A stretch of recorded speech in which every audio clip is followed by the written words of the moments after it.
When I first brought Bella home, I thought I understood what love was supposed to feel like. I had read all the right books, memorized the training routines, and filled the house with the smell of new dog toys and freshly washed blankets.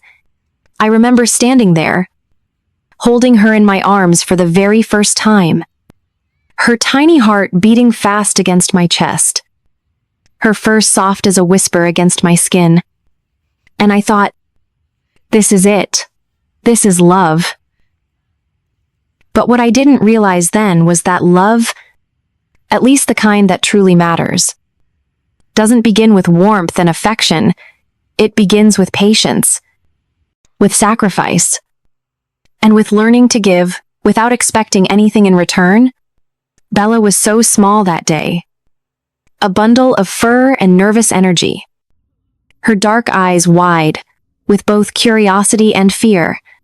She didn't understand where she was, who I was, or why the world suddenly smelled so different.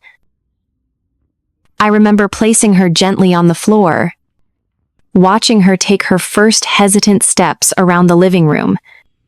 Her little paws sliding slightly on the tiles, she sniffed every corner, inspected every shadow, and then, without warning, ran straight back to me and pressed herself against my leg, as if to say, I don't know this world yet, but maybe I can trust you.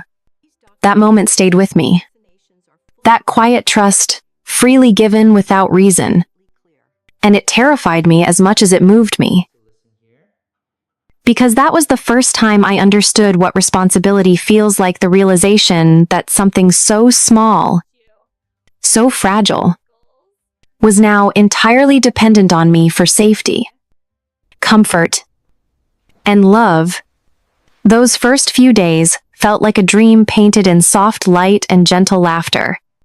Everywhere she went, she left tiny echoes of joy, the click of her nails on the floor, the rustle of her fur against the couch, the faint squeak of her toy echoing down the hallway. I would watch her sleep, her chest rising and falling, her paws twitching as she dreamed of running somewhere, perhaps chasing butterflies in a world only she could see. Every part of her existence fascinated me. She was my shadow, my alarm clock, my audience, and my peace. I took pictures constantly, wanting to freeze each expression, each small moment, as if I already knew how fleeting it would all feel later. But love, I soon learned, isn't only made of moments that glow. It's also built from the quiet, messy, sometimes exhausting work of learning to understand another living being who can't explain what they need. I thought feeding her, bathing her, and giving her a bed to sleep in would be enough. I didn't know about the long nights spent walking in circles because she wouldn't settle, or the sharp panic of hearing her whimper from a stomachache, or the frustration of finding the rug soaked again after I thought she was finally house-trained.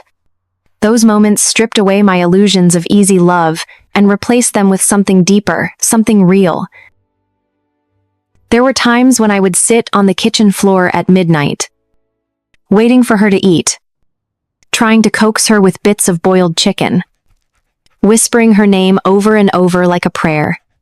There were mornings when she'd wake me before dawn, scratching the door just to be near me, her eyes filled with trust, even as I stumbled half asleep to let her out. Every small act, every inconvenience, every tired sigh turned slowly into a rhythm, a heartbeat shared between us. She was learning how to live in my world, and I was learning how to slow down enough to meet her where she was.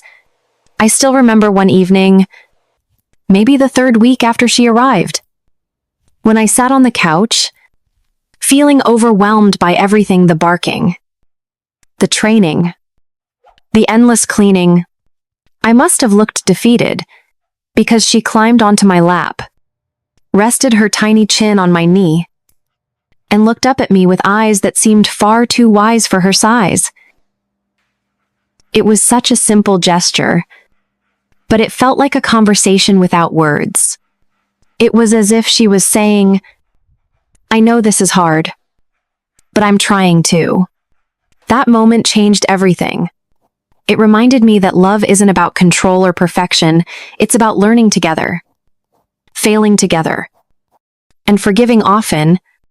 Over time, the house that once felt too quiet began to hum with a new kind of energy. Her toys scattered across the floor became part of the landscape. Her scent clung to the blankets. Her presence filled the air like sunlight. I started to measure time differently, not in hours or days, but in routines, in meals. In the slow unfolding of trust between us, love began to feel less like excitement and more like peace. It was no longer about what I wanted from her, it was about what I could give. If I could go back to that first day and speak to the person I was the one holding Bella in his arms for the first time, I'd tell him to pay attention. I'd tell him that love will not always look the way he expects it to.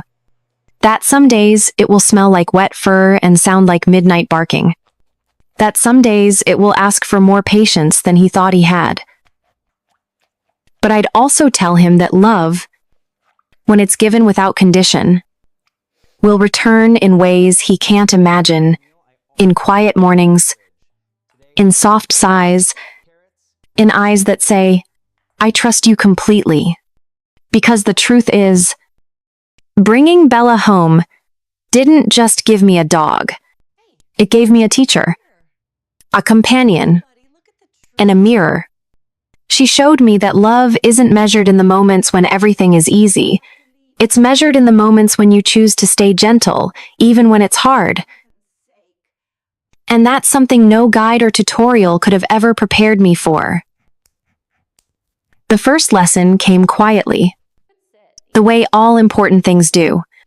It wasn't about toys or treats. It was about patience. I learned that love has its own pace, and you can't rush a heart, not even one that fits in your palm. Bella didn't trust instantly. She watched, studied, tested me in silence. Every time I raised my voice in frustration, her ears folded back and her eyes dimmed a little. But every time I softened, she came closer. That's when I realized dogs don't respond to dominance. They respond to kindness. Over time, her trust became my compass. The way she followed me from room to room wasn't neediness, it was devotion. And that devotion changed how I moved through my own days. I started speaking softer, walking slower, noticing more. Loving Bella taught me that real companionship isn't about control, it's about rhythm. About breathing together, learning together, forgiving quickly, and loving without pause. The second lesson was about space, how love doesn't always mean being close, but being present. In the beginning, Bella couldn't stand even a closed door between us. If I went to the bathroom, she'd sit right outside, her little paws scratching gently, as if to ask, "Are you still there?" At first, it made me laugh. But soon I realized that for her, separation wasn't a small thing. It was fear. I had to teach her that I'd always come back. So, we practiced distance like an art form. I'd leave her alone for just a few minutes, then return with calm reassurance.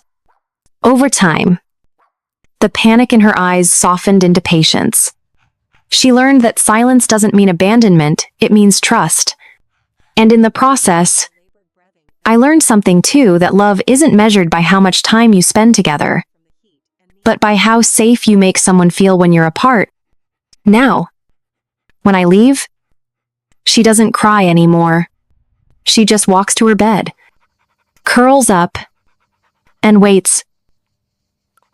Because she knows I always return, And maybe that's what love really is, a quiet promise, kept again and again. The third lesson came wrapped in fur and vanity.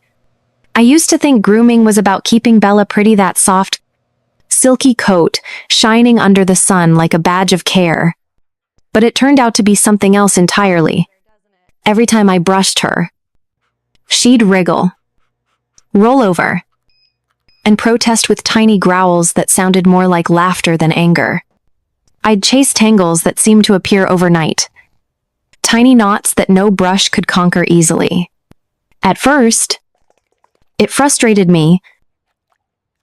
I wanted it done quickly, neatly, like a chore to check off the list.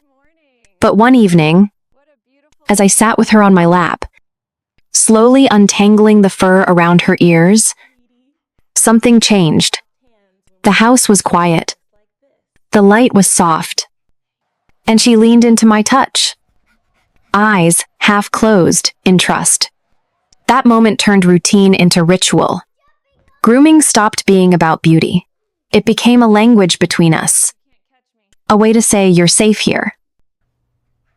Each stroke of the brush was a conversation without words, a rhythm that soothed us both. I began to realize that care isn't something you rush. It's something you practice, again and again, until it becomes second nature. Her fur taught me more about patience than any lesson life had ever offered. It showed me that love is in the small, repetitive acts, the kind that demand your presence, your gentleness, your time, and that sometimes the things that feel like work are actually the ways we build connection, strand by strand, heartbeat by heartbeat. The fourth lesson arrived in the kitchen, in the quiet sound of kibble hitting a bowl. I used to think feeding was simple. Buy the brand that looks good. Pour. And done. But then came the day Bella refused to eat. She sniffed, licked once, and walked away.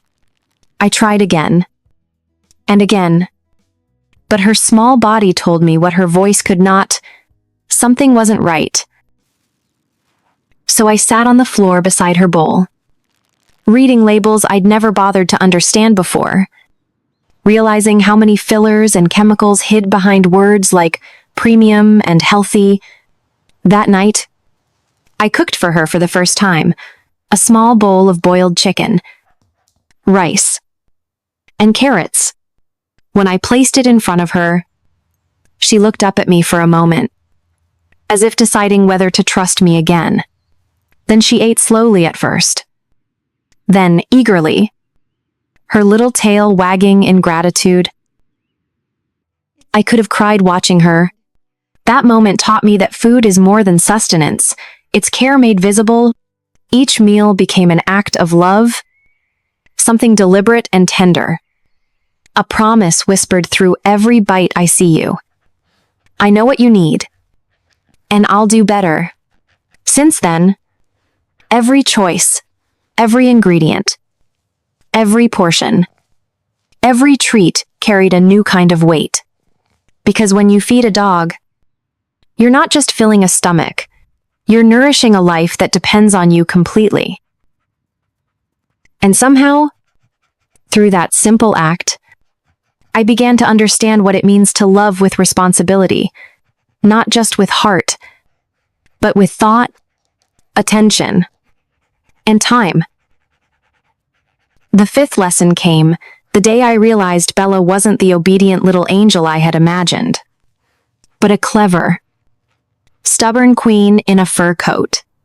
People had warned me that Shih Tzus could be strong-willed, but I thought that was an exaggeration until I tried to teach her to sit. I held out a treat, said the word slowly, clearly, even with a smile, as though she'd understand politeness. She looked straight at me, blinked once, and then turned her head away with an exaggerated sigh, like she had better things to do. I laughed at first. Then, after 10 minutes of failed attempts. I stopped laughing. She was testing me. Not out of defiance, but out of curiosity. Would I give up?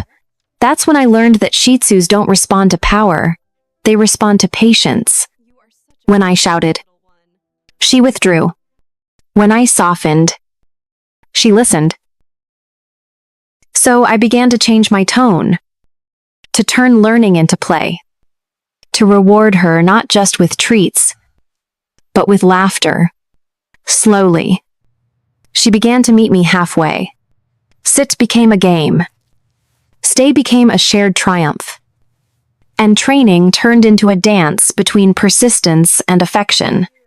I stopped trying to dominate her and started to communicate with her instead. Her stubbornness taught me something about people, too, that not all resistance is rebellion. Sometimes, it's just a request to be understood in one's own language. Bella wasn't disobedient. She was independent, proud, and too smart to be ruled by force. And I realized, somewhere between the treats and the size, that real leadership, whether with a dog or with another human, isn't about control, it's about connection. One evening, after weeks of practice, I said, "Sit one more time," expecting the usual stare. But this time, she lowered her little body instantly, eyes bright with mischief and pride. I laughed so hard, I scared her for a second, then hugged her tight, whispering, "You win, sweetheart," because she'd trained me to be patient, to be kind, to lead without ego. And in that quiet victory, she'd shown me what love really teaches us: humility. The sixth lesson came wrapped in noise, in barks that filled the house like echoes of her heartbeat. I used to think barking meant trouble, that it was something to correct or suppress. But Bella taught me otherwise. Her bark wasn't just sound, it was communication, emotion, a kind of music only those who truly listen can understand. She barked at the doorbell, at the mailman, at passing footsteps on the street. She barked at her reflection in the window. And once, hilariously, at a butterfly. At first, I was embarrassed. What would the neighbors think of this tiny dog who had so many opinions? But the more I paid attention, the more I began to hear what she was really saying. There were different kinds of barks: short, sharp ones for excitement, long, drawn-out ones for frustration, soft, muffled ones when she wanted my attention but didn't want to admit it. Each carried meaning.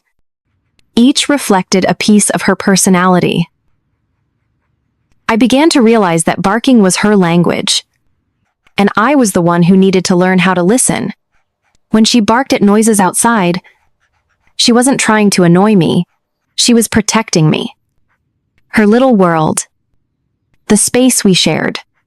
When she barked at me while wagging her tail, she was saying, "I'm here. Notice me. I missed you." One evening, I tried something new.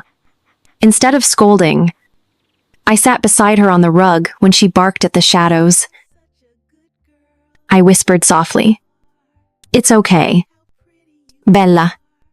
I see it too," and stroked her back. She stopped almost instantly, looking up at me with those dark, the round eyes, as if surprised that I'd finally understood.